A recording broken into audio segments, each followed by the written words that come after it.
Ano tol? Alam mo, si Gani, may kwento yan si Gani dati. Oh. Mga ano pa yan eh, mga season 1 ata natin na kwento yan, guys.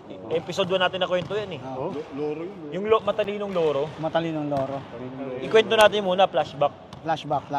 Loro. Kasi meron daw dun sa lugar ni Gani, matalinong loro. Matalinong loro. Talinong loro. May naka-display daw sa lobby ng condo yan. Naputol yung kwento. Binali mo naman yung leg. Bumagal yung oras mo. Sinabi ko lang, tropa ko si San Pedro, nag-ano na si, ano, Binali yung leg. Hindi. Okay. Ito nga yung kwento nung, Okay. balik natin muna yung kwento ni San Loro. Oo, yung loro.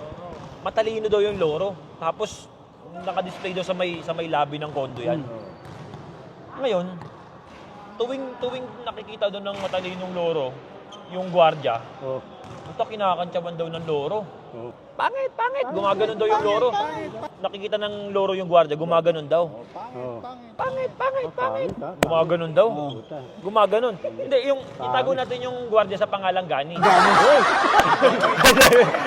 Gani!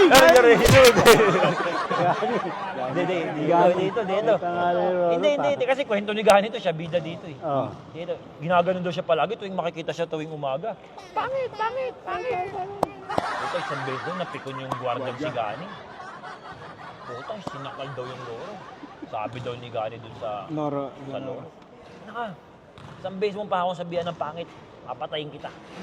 Napikon si Gani. Napikon. Napikon. Guardia, napikon. Puta, kinaumagaan daw, ito na.